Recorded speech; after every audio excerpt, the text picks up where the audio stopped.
Dios ha puesto una palabra en mi corazón para este día y creo que es muy oportuno.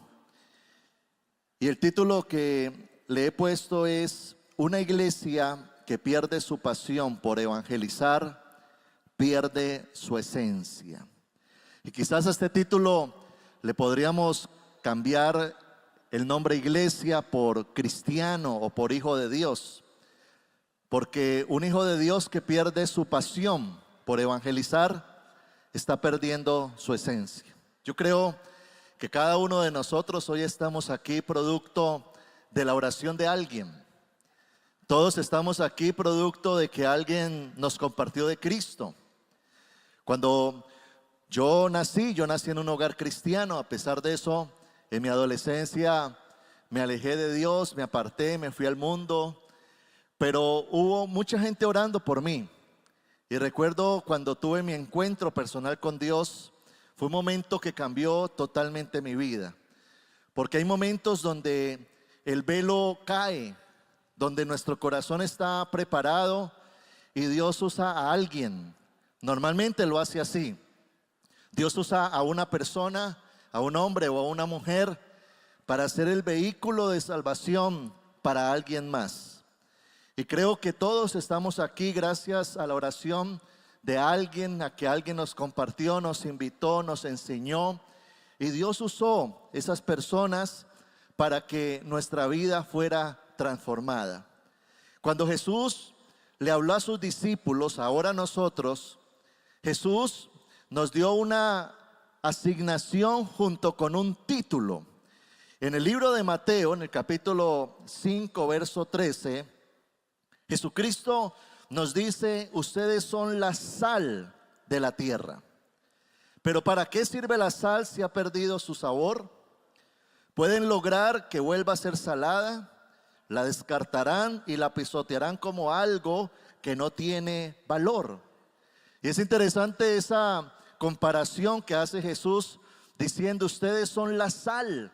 No solamente son personas que ahora me siguen, cristianos, personas que tienen la seguridad de su salvación, sino que ahora ustedes tienen una asignación: ser sal. Y ese ingrediente mineral es algo muy particular, porque de hecho la sal no cuesta mucho, pero es muy útil. Siempre en una cocina tiene que haber sal, porque imagínese usted un sancochito ahorita al almuerzo bien rico, pero sin sal, o unos huevitos bien ricos, pero sin sal, no saben igual, no saben lo mismo. Y allí es donde Dios nos dice: ustedes están puestos para llevar sabor a las personas. Hoy en día la gente está amargada, atribulada, triste, abrumada, desolada.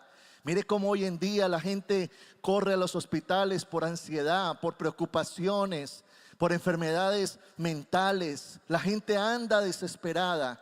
Y Dios nos pone a nosotros, a ti y a mí, para darle un mensaje de esperanza, de sanidad, de salud, de paz, de tranquilidad, de confianza. Porque usted y yo, al ser cristianos, tenemos el gozo del Señor, y ese gozo es una fortaleza que podemos compartir.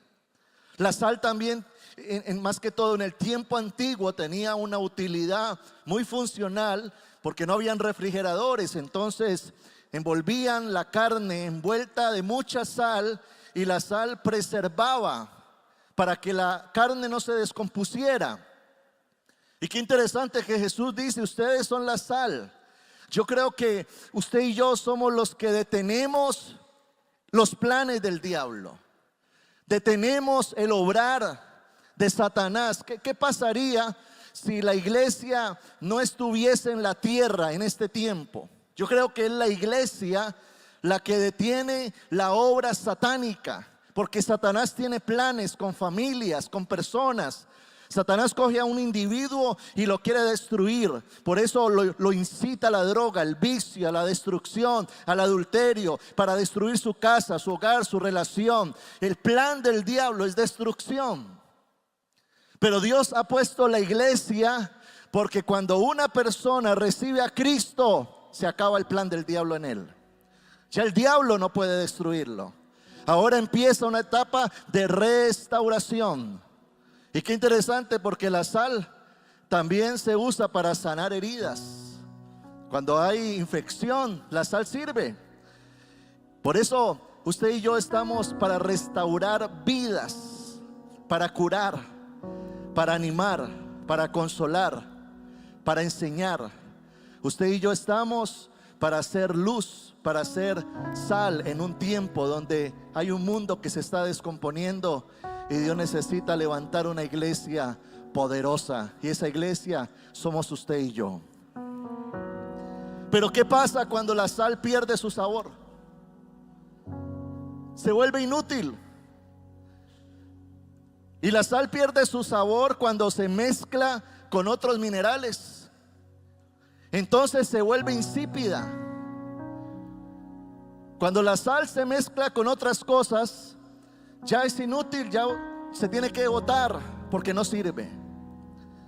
Y qué triste es que Jesús nos diga, ustedes son sal, pero no pierdan su sabor, no pierdan su esencia, no pierdan para lo cual yo los llamé y los redimí. Él también nos puso otra connotación que está en Mateo 5:14, donde Jesús dice: ustedes son la luz del mundo, como una ciudad en lo alto de una colina que no puede esconderse. Nadie enciende una lámpara y luego la pone debajo de una canasta. En cambio, la coloca en un lugar alto donde ilumina a todos los que están en casa.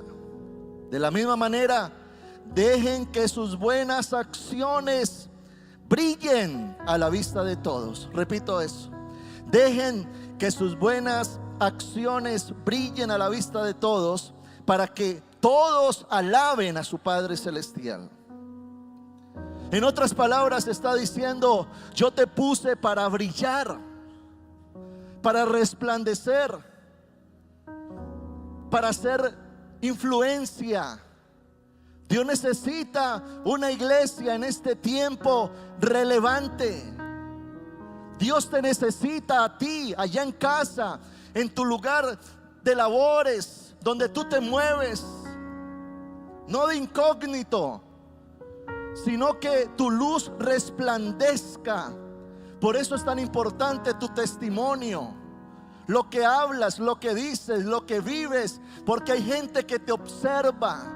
No solo se dan cuenta que tú vienes un domingo a una iglesia, se dan cuenta tu comportamiento afuera en la calle. Y Dios dice: allá, la iglesia del martes, la iglesia del miércoles, la iglesia del jueves, brilla, resplandece. Cuando inició la iglesia primitiva, allá en el libro de Hechos, luego de que Cristo resucita y asciende al cielo, esta iglesia nace el día del Pentecostés. Allí son llenos del Espíritu Santo. Pero vemos una iglesia viva, una iglesia que predica, una iglesia ganadora de almas. En ese tiempo el evangelio se expande en Jerusalén. Se cree que la tercera parte de Jerusalén se convirtió a Cristo. Luego, después de los 12 apóstoles, se levantan hombres como Pablo, como Silas, como Timoteo, que van a los no judíos, a los gentiles. Pablo se convierte en un influenciador, comienza a compartir la palabra, predica en más de 10 naciones, establece el reino, levanta ministerios. Luego, más adelante, nace la segunda generación, los padres de la iglesia, donde toman una posta del evangelio y de generación en generación, hasta que llega el tiempo del protestantismo por allá en Europa con Lutero, y el evangelio crece, se expande por toda Europa. Luego vienen misioneros a Norteamérica y fundan una nación con principios bíblicos. Luego vienen misioneros a Latinoamérica, a diferentes lugares, provincias, tribus, ciudades.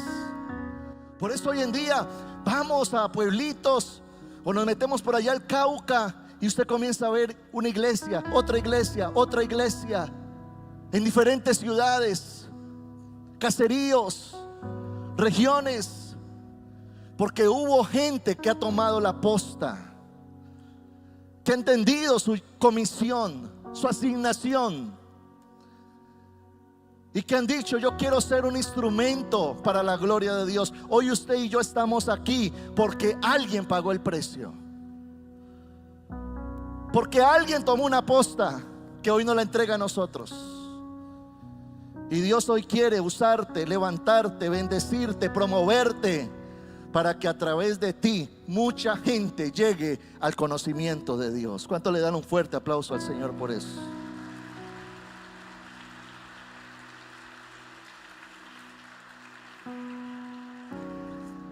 Pero ¿qué pasa cuando una luz pierde su resplandor? El otro día en mi casa se fue la luz, era de noche, y yo corrí a un lugar y vi una linterna, y yo, uy, una linterna, y la cogí. Cuando la prendí no tenía pilas. Y a uno le da como rabia, ¿no? Una linterna y no sirve para nada. ¿Por qué? Porque hay cristianos que no son luz, no iluminan, no resplandecen. Quizás porque no tienen pilas. Han perdido el fuego, la unción, el poder, la autoridad. Note que para que la luz resplandezca debe de haber un combustible, algo que genera esa luz. Y ese algo es Dios, la unción, el poder, el despertar, el avivamiento. Tú no puedes perder eso. No puede ser una sal insípida ni una luz que no sirve, porque no estamos cumpliendo el rol que nos asignó nuestro líder, nuestro pastor, nuestro libertador, nuestro Salvador Jesucristo. Cuando Jesús vino a la tierra, Él dijo: yo soy la luz del mundo. Y qué interesante, porque Jesús vino a eso, a resplandecer, a hacer influencia. Él dijo: yo he venido para sanar a los quebrantados de corazón, para dar libertad a los cautivos, vista a los ciegos, proclamar el año agradable del Señor. Por eso ser un servidor de Dios no es un título, es un oficio, donde somos instrumentos de Dios para restaurar familias, vidas, personas, para sacarlos de su cautividad, de su opresión. Y ese Jesús que modeló nos dijo: imiten ahora mis pisadas. Vayan ustedes y hagan discípulos, háganlo en el fuego del Espíritu Santo. Entonces, Dios, ¿qué requiere de nosotros hoy? Y de eso le quiero enseñar en esta mañana. Dios necesita que usted y yo entendamos tres cosas. Primero, la compasión es el combustible que prende la llama del evangelismo. La compasión. ¿Qué es compasión? Busqué en el diccionario su significado y dice así el diccionario: compasión es un sentimiento de pena, de ternura y de identificación ante los males de alguien.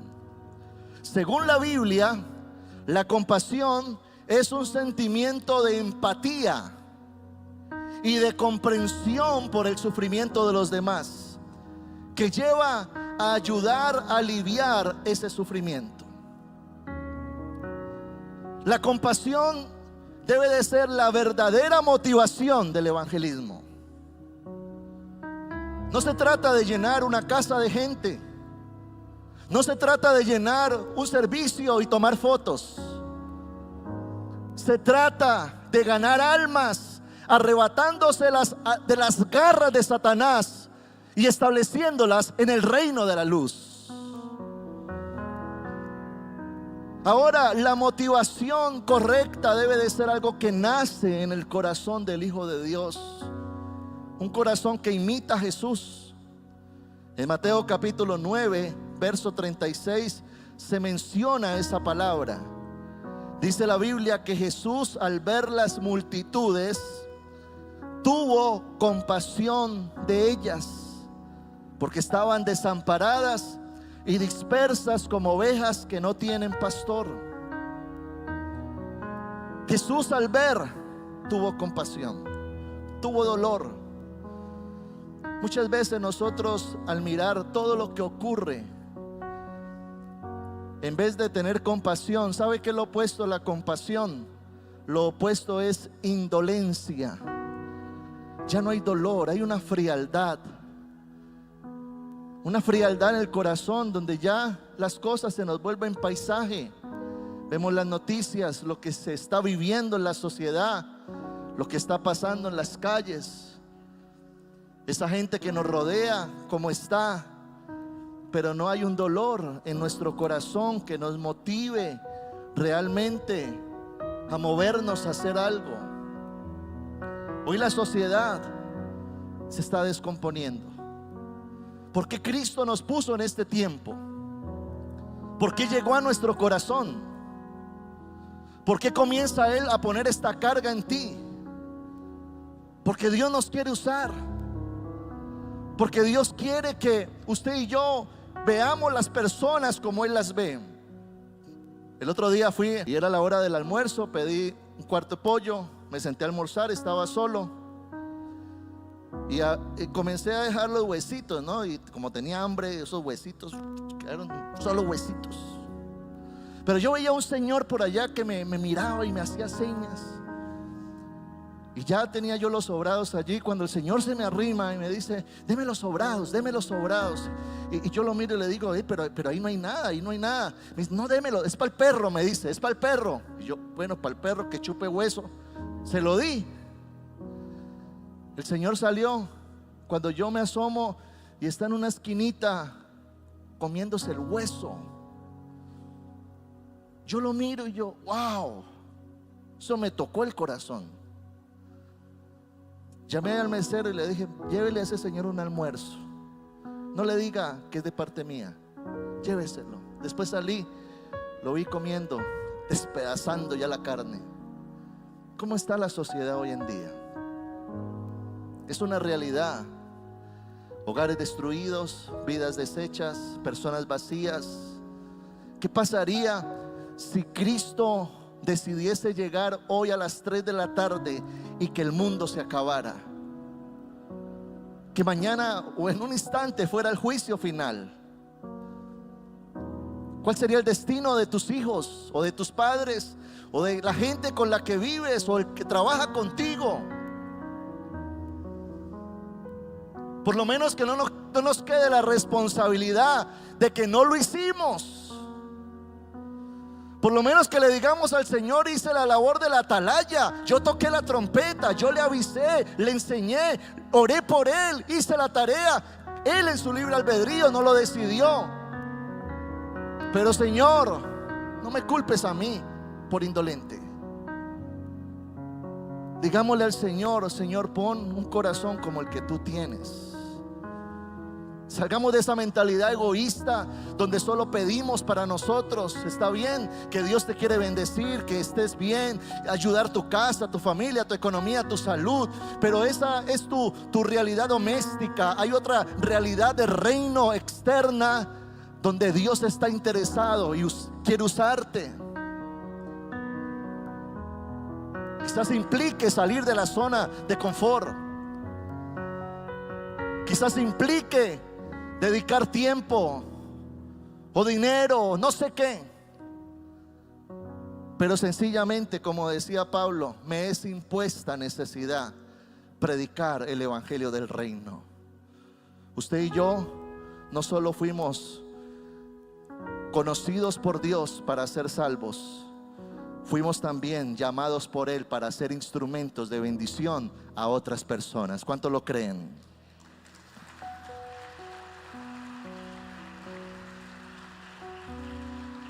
Ahora, en segundo lugar, ¿qué Dios necesita que entendamos? Segundo, el Espíritu Santo es quien pone convicción de pecado en los perdidos. Es decir, nosotros somos un instrumento, pero quien hace la obra es el Espíritu Santo. O sea que obra sin unción es infructuosa. Juan capítulo 16, versículos 7 al 8. Dice la palabra: pero yo os digo la verdad, hablando Jesús, os conviene que yo me vaya, porque si no me fuera, el Consolador no vendría a vosotros, mas si me fuere, os lo enviaré. Y cuando Él venga, convencerá al mundo de pecado. Hay un gran hombre de Dios que surgió en el siglo XIX, Charles Spurgeon. Fue un predicador, teólogo, misionero, escritor inglés. Y él escribe esto referente a la necesidad del Espíritu en el evangelismo. Él dice: para el evangelismo necesitamos al Espíritu Santo. El Espíritu Santo es capaz de hacer la palabra de Dios tan eficaz como en el día de los apóstoles. Él puede traer a los pies de Cristo almas por miles, como así también de uno o de dos. La razón por la cual no prosperamos hoy en día en el evangelismo es porque no tenemos al Espíritu Santo con nosotros con poder y autoridad como en los primeros días. Si tuviéramos al Espíritu poniendo su sello de aprobación sobre nuestras vidas, importaría muy poco el talento humano. Los hombres pueden ser pobres y sin educación, su oratoria deficiente y su gramática difícil de entender, pero si el poder del Espíritu Santo los asiste, el evangelista más humilde es mejor que el doctor en teología o el más elocuente predicador. Es el extraordinario poder de Dios, no el talento, lo que nos da la victoria. Es una unción extraordinaria y no las capacidades humanas lo que necesitamos. Las estrategias humanas pueden llenar un auditorio, pero solo el poder espiritual llena una iglesia con convicción de pecado. Las capacidades intelectuales pueden reunir una gran congregación, pero solo el poder espiritual salvará las almas. Lo que necesitamos es el poder espiritual. Si el Espíritu de Dios no está presente con poder, puede haber sabiduría en palabras, pero no la sabiduría que viene de Dios. Puede haber poder en la oratoria, pero no el poder de Dios. Otro hombre llamado Arthur Pierson, un pastor misionero del siglo XIX, escribe: cuando el Espíritu fue derramado, los discípulos fueron llenos del poder de lo alto. La lengua más ignorante podía silenciar a los oradores profesionales, y con ello un fuego que quemaba los obstáculos como las llamas avivadas por el viento consumen un bosque. Los hijos de Dios deben tener este poder del Espíritu Santo, porque de otra manera no son aptos para el ministerio, porque ningún hombre es adecuado para la obra del evangelio por medios naturales y habilidades propias, ni siquiera por medio de habilidades adquiridas a través del aprendizaje y el conocimiento, pero solo a través del Espíritu Santo, hasta que Él sea investido con ese poder, sin importar cuáles hayan sido sus logros en otras áreas, es absolutamente incapaz. De ahí que los mismísimos apóstoles guardaron silencio hasta ser revestidos con ese poder. Debían esperar en Jerusalén hasta recibir la promesa del Padre, y no debían predicar hasta que se cumpliera la misma. Si ellos no tenían el poder de lo alto, no tenían ningún otro poder.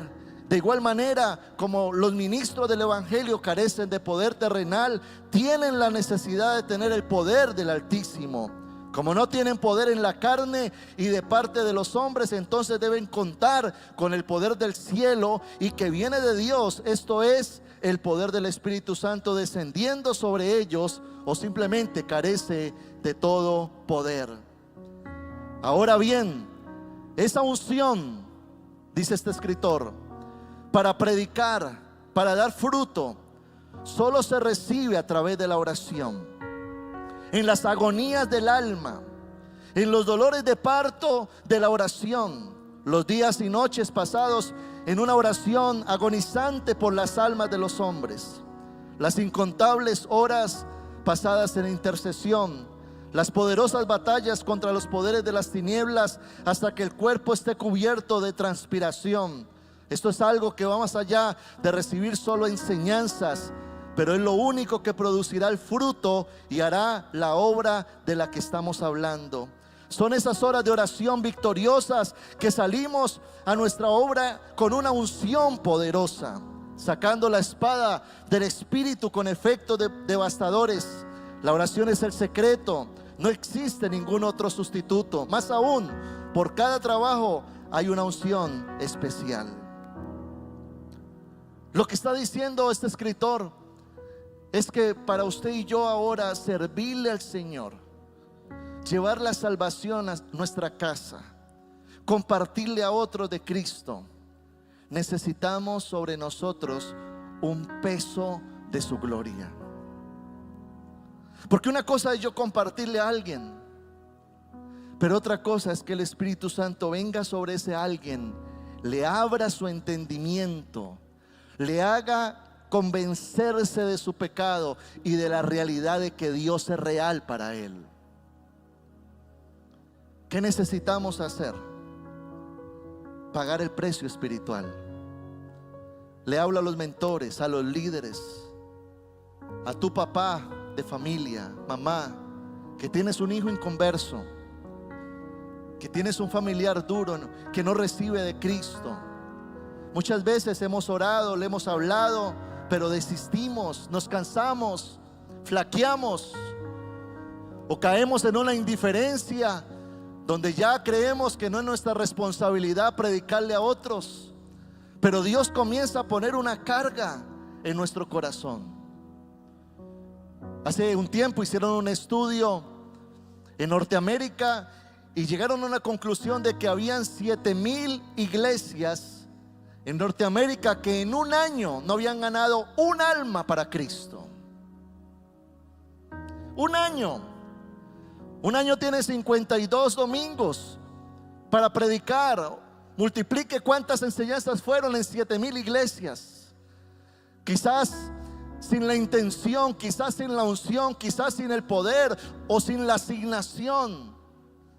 Pero no podemos caer en eso, porque una iglesia, un cristiano que para de evangelizar está perdiendo la esencia de su llamado. Dios te quiere bendecir, pero también te quiere usar. Eso va a la par. Por eso Jesús formó discípulos y les asignó una tarea. Por eso Dios te tiene con vida. Porque Dios no solo te quiere salvo, Dios quiere que tú seas un instrumento de su gloria aquí en la tierra. Y que hoy le podamos decir al Señor: Señor, lléname de tu unción, transforma mi corazón y úsame de la manera que tú quieras. Y lo tercero que Él quiere que entendamos es que la acción diligente del cristiano lleva el mensaje de salvación a las personas. Usted y yo somos el vehículo, el instrumento de Dios.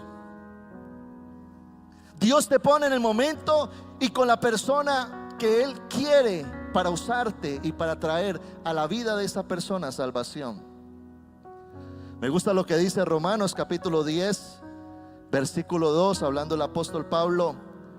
Él dice: amados hermanos, el profundo deseo de mi corazón y mi oración a Dios es que los israelitas lleguen a ser salvos. Mire las palabras de este hombre. Mi profundo deseo de mi corazón y mi oración a Dios. Esa debería ser nuestra oración. Señor, mi profundo deseo y mi oración es ver a una Cali transformada. Es ver a mi familia transformada. Quiero ver tu gloria en este tiempo. Quiero ver la conversión de mi casa. Quiero que tú me uses. Ahora en el versículo 8, Pablo dice: el mensaje está muy al alcance de la mano. está en tus labios y en tu corazón. Es tremendo porque Dios ha determinado salvar al hombre a través de la locura de la predicación. Cuando tú hablas, cuando tú compartes, estás predicando. Cuando compartes tu testimonio, cuando hablas de Cristo. El versículo 9 dice: si declaras abiertamente que Jesús es el Señor y crees en tu corazón que Dios lo levantó de los muertos, serás salvo. Pues es por creer en tu corazón que eres hecho justo a los ojos de Dios, y es por declarar abiertamente tu fe que eres salvo. Versículo 13: pues todo el que invoque el nombre del Señor será salvo. Dios hasta nos la puso fácil. Para Él fue difícil porque Él murió por nosotros, le costó su vida. Pero ahora Dios nos está diciendo: cree en mí. Compártele este mensaje a alguien que crea en mí. Y a través de una fe envuelta en gracia, una fe envuelta en gracia, porque a través de la fe la gente se acerca a mí y mi gracia los perdona. Pero ¿qué está logrando el diablo? El diablo pone un velo para que no les resplandezca la luz del evangelio de Jesucristo, esa fe envuelta en gracia. Entonces nosotros tenemos que orar para que ese velo caiga, para que Dios se revele a sus vidas y llegar en el momento oportuno y con sabiduría y compartirles del amor de Dios, de la gracia de Dios que perdona al drogadicto, al vicioso, al adúltero, al homicida. Lo perdona porque la sangre de Cristo fue suficiente para traer perdón a la humanidad. Pero también dice la Biblia, versículo 14: pero ¿cómo pueden ellos invocarlo para que los salve si no creen en mí, en Él? ¿Y cómo pueden creer en Él si nunca han oído de Él? ¿Y cómo pueden oír de Él a menos que alguien se lo diga? ¿Y cómo irá alguien a contarles sin ser enviado? Por eso las escrituras dicen: qué hermosos son los pies de los mensajeros que traen buenas noticias. ¿Cómo oirán si no hay quien les predique?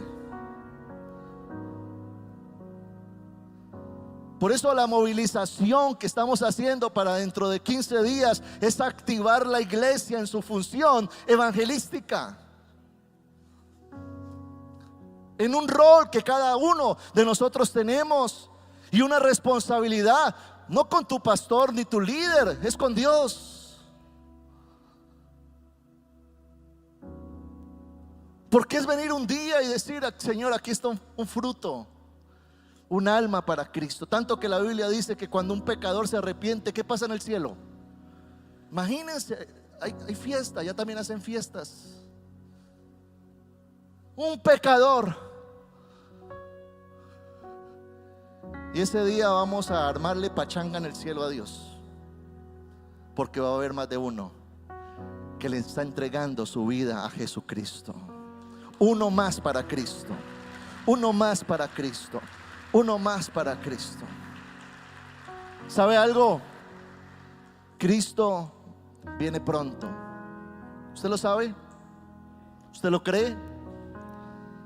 Apocalipsis 22, verso 12, dice la Biblia: he aquí, yo vengo pronto, y mi galardón conmigo, para recompensar a cada uno según sea su obra.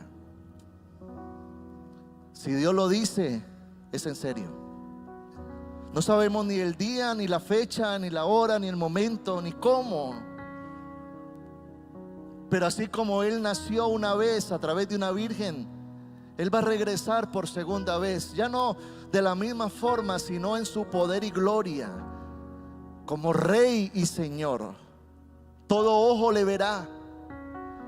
Y la Biblia habla de los tiempos apocalípticos, donde vendrá el juicio final, donde ya no verá la humanidad a Dios como un padre, sino como un juez. Y habrá un destino eterno para aquellos que hemos recibido a Cristo en el corazón, pero una condenación en el infierno para aquellos que rehusaron conocer a Cristo.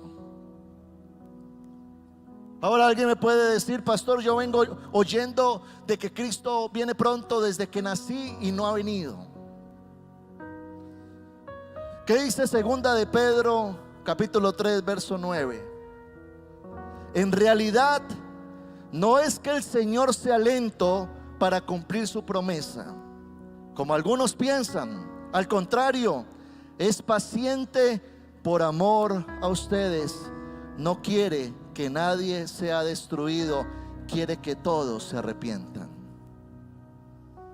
Él podría venir en este momento, pero Él sabrá y dirá: mañana voy a usar a tal persona para llevarle el evangelio a este, y mañana se va a salvar. Voy a ser paciente.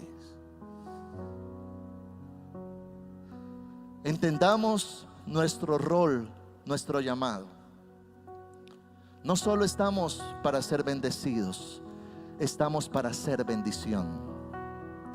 No solo estamos para que Dios obre en nosotros, estamos también para que Dios obre a través de nosotros.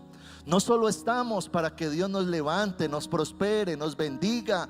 Usted y yo estamos llamados para resplandecer, para hacer luz, para hacer sal, para hacer influencia, para hacer bendición, para ser relevantes, para ser influyentes, para ser personas portadoras del reino de los cielos aquí en la tierra, y que su nombre sea glorificado.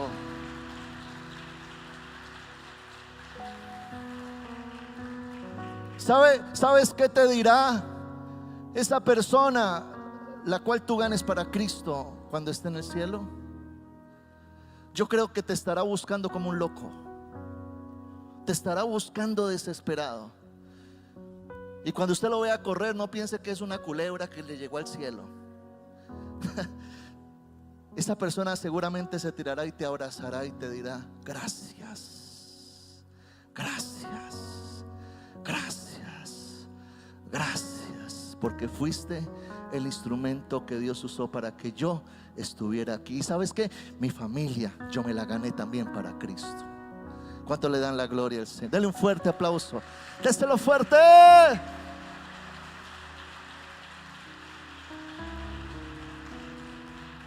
No pierdas tu esencia. No pierdas tu fuego. No pierdas tu primer amor. No pierdas tu asignación,